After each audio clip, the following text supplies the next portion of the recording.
This is thermoplastic polyurethane, or TPU. This material is commonly found in the form of flexible 3D printing filaments, like this. But you'll find that this white material is not as flexible as this black material. In fact, TPU comes in a range of different properties defined by the Shore Hardness Scale.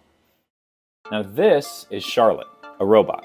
Well, not exactly. Charlotte Mark I is just a locomotion platform.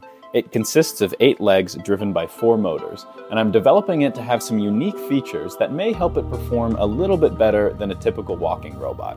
But we've got a ways to go. But first, why walking robots? Well, legs are super useful for helping robots, and animals for that matter, navigate uneven terrain.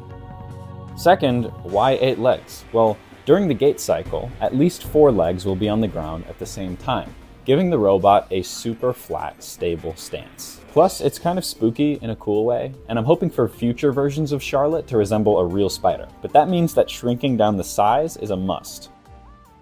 In this video, I'll discuss how we can use the unique properties of these accessible materials to ensure that Charlotte's legs operate with high efficiency.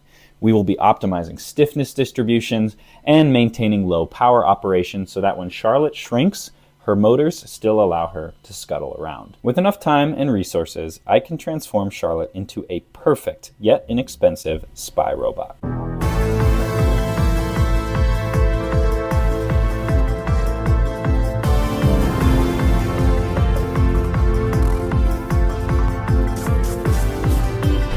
This video is sponsored by Dragline Dynamics. Are you a cosplayer or a real-life superhero? Does your supersuit need some transformative technology?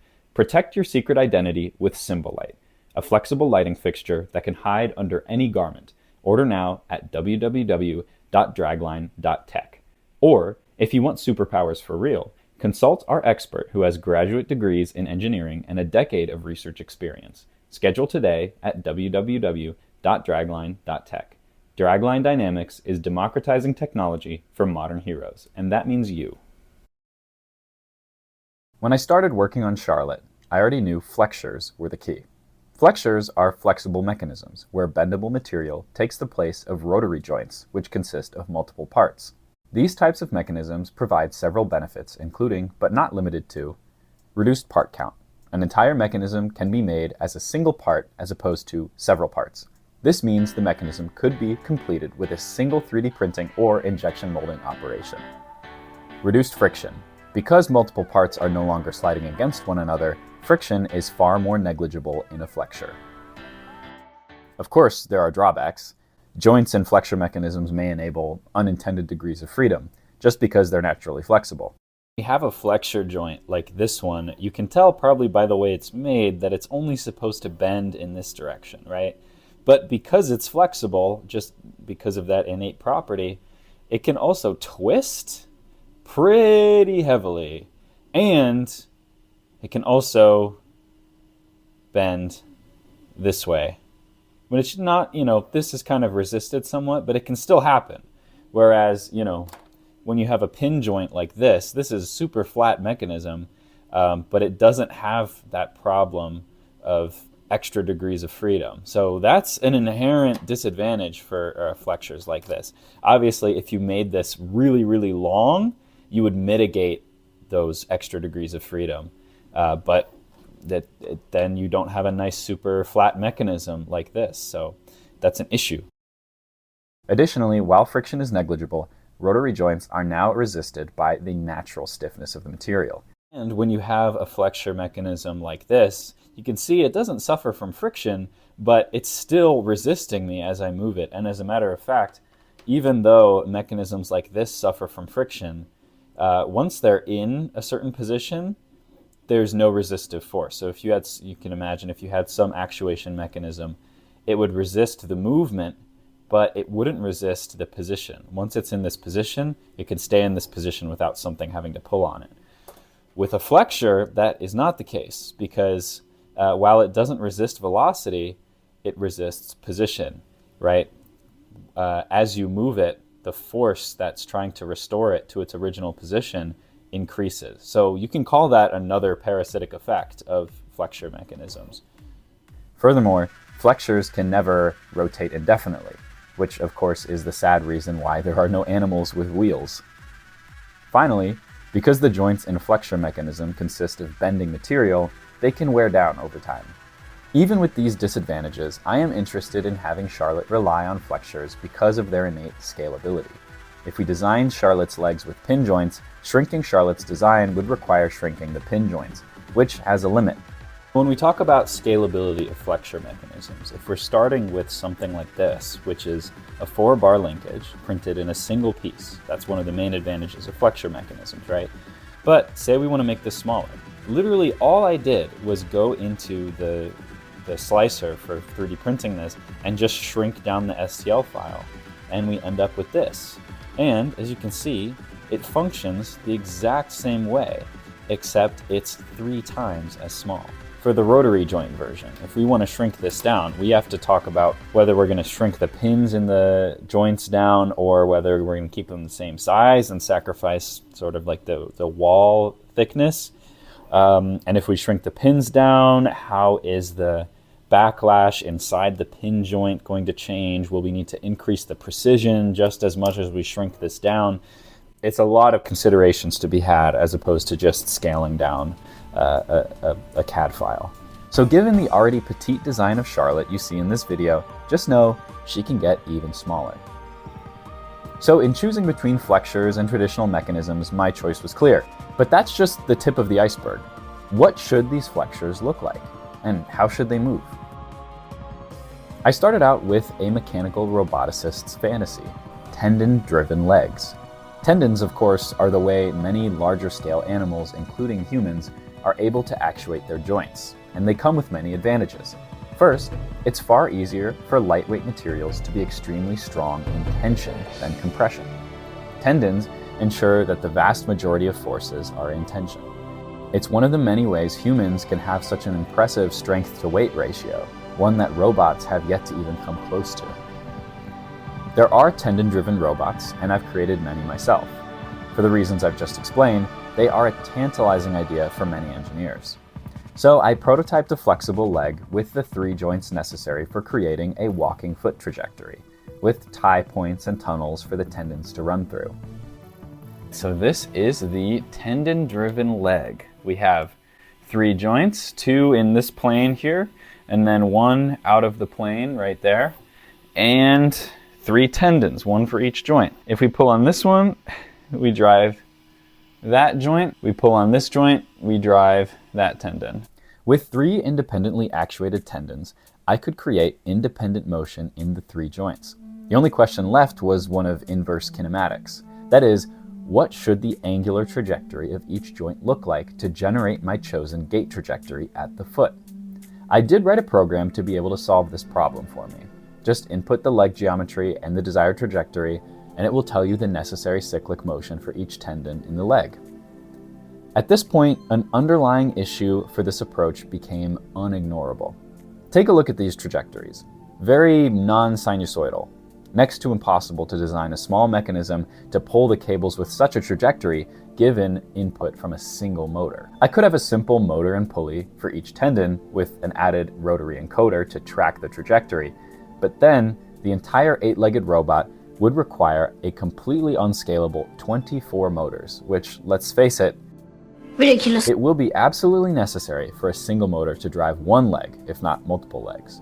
We can fit a sine wave to each of these functions, which makes the design a bit easier. It sacrifices the shape of the foot trajectory a little bit, but not to an unusable degree. Then there's still the problem of having a single motor rotation pull these tendons at the exact relative phase and amplitude required. Naturally, they all require the same frequency, which depends on the motor speed. Furthermore, we find the required amplitude of tendon pulling is quite small, about 1 millimeter, well within the range of deformation of the quote-unquote rigid materials used in whatever mechanism I design. And in theory, this problem only gets worse as the robot gets smaller. In short, I found, as so many engineers eventually do, that tendons were absolutely not the way to go. Kind of a sloppy approach, to be honest, but live and learn. So why did I even describe this entire study? Was it a waste of time? Well, no, actually. Take another look at the fitted sine waves for each of the tendon trajectories, and you'll find something interesting. The phase difference between each of these is quite precise, and no matter what I do with the geometry of the legs or the scale of the foot trajectory, this remains the same. Joint 1 and joint 2 are separated by 180 degrees, while joint 1 and joint 0 are separated by 90 degrees. This finding seems obvious in hindsight, but I'm nonetheless thankful that I noticed this quirk of gait design. It made me realize I could achieve the same foot trajectory with direct mechanical coupling of joint motion, and mechanisms far simpler and more serviceable than anything tendon-driven. Hey there, I'm just in the lab working on Charlotte's legs, editing the video you're watching right now, and I'm just checking in to ask, do you feel like I don't post enough? Well, one reason for that is that I'm actively working on my PhD, but chances are you just haven't seen all of my content. For instance, did you know I trusted my rappelling invention with my life? Did you know I made a video packed with all of the amazing progress I've made over the last 10 years? Did you know I designed and built a toy robot for my nephew in 2 days? And did you know I'm working to miniaturize a super powerful and easy to use cable firing device? Did you know I post regularly on Instagram at the.amazing.labs? Check all of that out if you haven't already. And if you want to make sure I'm able to continue innovating within all of these avenues, support me with just $1 per month on Patreon at www.patreon.com/theamazing.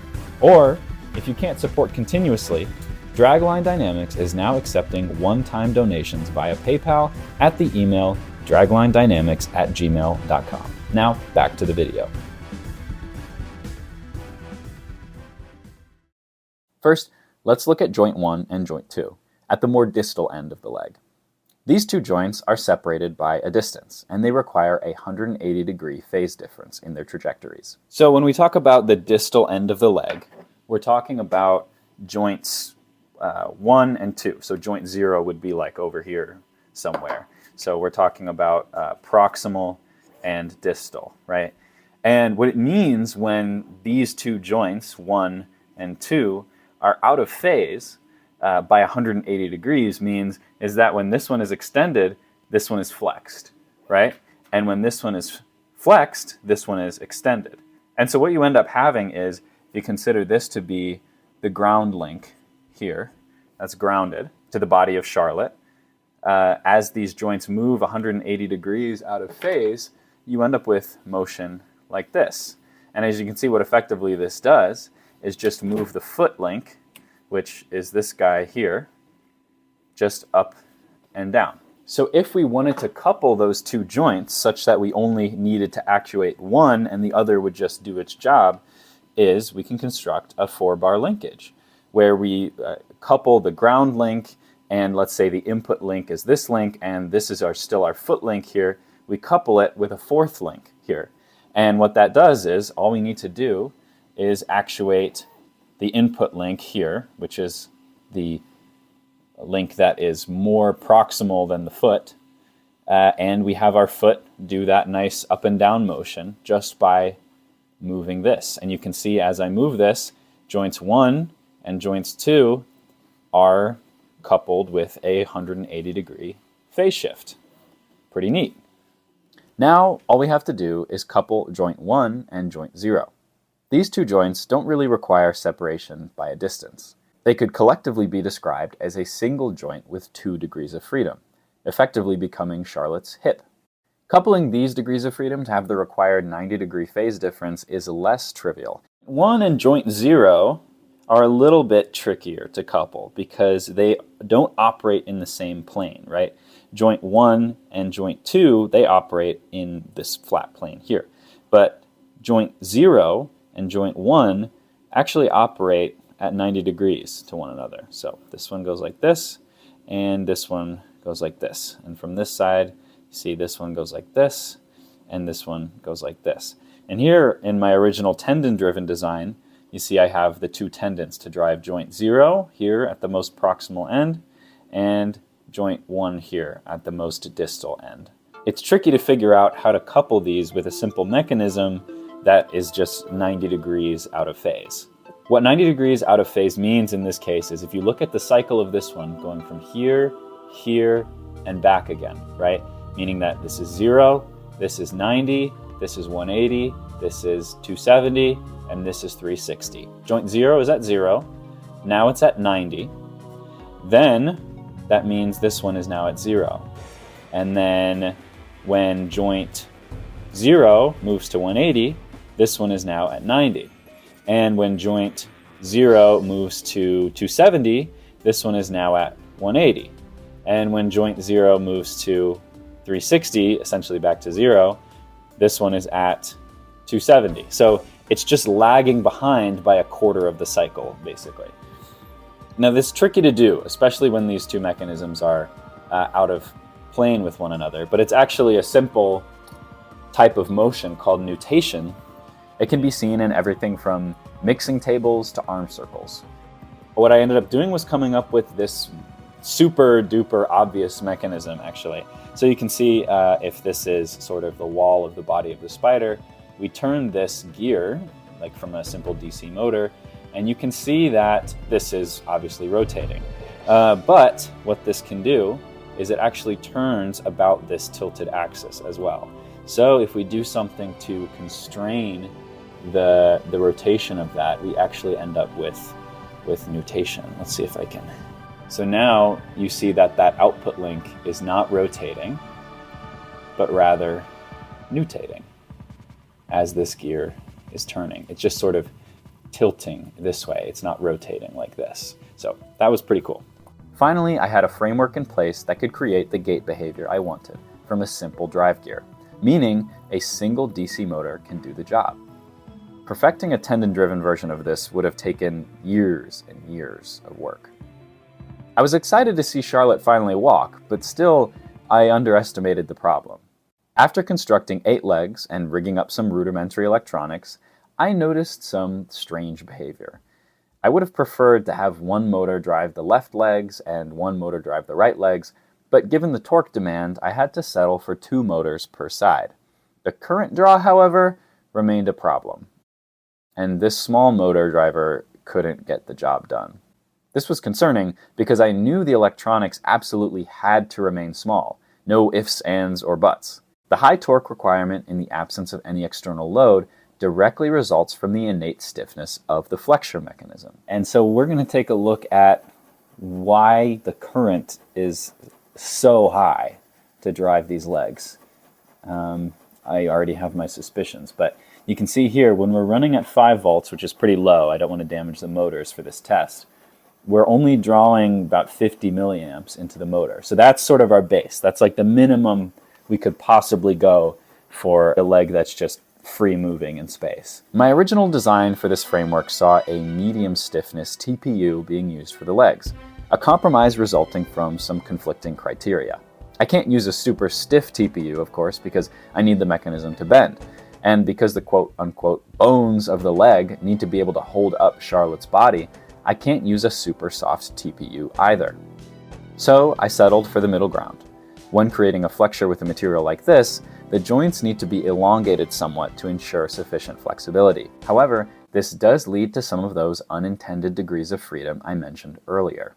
As a result, the leg is not super supportive, and it's able to deflect in unexpected ways. Okay, so let's turn this back on at 5 volts and see how much current is required to move the leg, even without any external forces. So the leg's moving, but it looks like at maximum, we're getting like 0.24 amps or something like that. So maybe on average, like 0.2 amps. And that's like 4 times as much current than when we don't have the leg attached. So if we couple that with the forces that are required during walking, I mean, it's not ideal. We really want to keep this as low as possible. And so this definitely is an indication that something is wrong, because then we multiply this by 8, right? We're looking at maybe 2 amps of current being drawn just to have the robot move all of its limbs. And that definitely explains why that motor driver couldn't handle it. Another test that I might want to try is reaction force on the ground. So I have this scale here. I think I'm just gonna press that onto here. So we're getting like 30 grams, which is not bad, but then it's coming close to like here's where it really should be walking, and we're looking at like 10 grams. It's not terrible, but we see like the leg is like deflecting quite a lot, and then the current draw jumps 800 milliamps. It's not a great situation. Yeah, and so this deflection, of course, is an artifact of those unintended degrees of freedom that we looked at before. You can see this can twist, it can bend like this way. Same here, this can twist. So yeah, that's not great. All in all, this leg design is both way too stiff in the ways we need it to be flexible, and way too flexible in the ways we need it to be stiff. Clearly, some design iteration was needed. An easy way to mitigate the high torque issue is to just use a far more flexible TPU. Here I've constructed that same leg design, but in a softer TPU. So maybe you can see the difference. So this one is the medium stiffness, and this one is the low stiffness. So we're gonna try putting this onto Charlotte and see if the current draw is a little bit better. Okay, so we've got our floppy leg, I guess you could call it, mounted onto Charlotte. And we're gonna turn it on again at 5 volts and see how the current draw looks. Oh, that looks much better. So remember, with no load, 50 milliamps, here we're getting, seems like between 8 and 10 milliamps. So it's like not even twice as much current, whereas before we were getting 4 times as much current. But this material does not give the leg the ability to resist the forces required to support the body it's attached to. It's not looking too bad, but you can see there's a point where it just buckles, and it's not able to basically resist this buckling motion here. Though it can recover, which is nice, but it'd be nice if it was able to carry a little bit more, and I don't want it to be able to buckle like this, and there's really no reason for that. This, of course, is due to these unintended degrees of freedom, once again, and however bad it was for this medium stiffness leg, it's even worse for this soft leg. And yeah, I mean, look at that. It's a disaster. An easy way to mitigate the support issue is to use a far more rigid TPU. But this material doesn't allow the leg to move at all. The stiffest TPU that I have. So here once again is the medium stiffness. Can bend, but there's some resistance. We have great support, right? This link is pretty much rigid, and all of the links are actually rigid. The joints do bend a little bit. There is significant resistance there. So yeah, this is a really interesting extreme. I'm going to attach it to Charlotte, but basically just to demonstrate that it can't move at all. Okay, so once again, even this is deflecting somewhat, which is so, it's like, come on, man, you can't even do what you're supposed to do, right? Obviously much more support. With this leg, it's not going to be able to move at all. It might even rip itself apart. 5 volts, here we go. It's going to be on and off because I don't want to have to break this motor. Oh, it can't go. Okay. Yeah, 800 milliamps to get this to move. 800. So what do? How do we give the leg stiffness where it needs stiffness and flexibility where it needs flexibility? Well, as a matter of fact, we do just that. We use both materials in the same mechanism. This is a technique I developed a few years ago, back when I was performing a ton of research on logical mechanisms, which in and of itself didn't really go anywhere, but I got this method of combining materials of different stiffnesses out of it. There's a lot I'd like to say about this technique, so I hope you'll tune in 2 weeks when we pick this project up where we left off. I'm excited to show you Charlotte's continuing development, and there's so much to do, but it just gets increasingly more exciting as I do it. So turn on notifications for when that comes out. And remember, all you have to do to support the channel is subscribe. I hope you learned a lot from this first part. Stay safe, stay amazing, and I'll see you in 2 weeks. 0, and then once this one is at 90, this one should be at 0, or rather 0, something like that. When this one is at 0, it moves to 90, and when this, okay,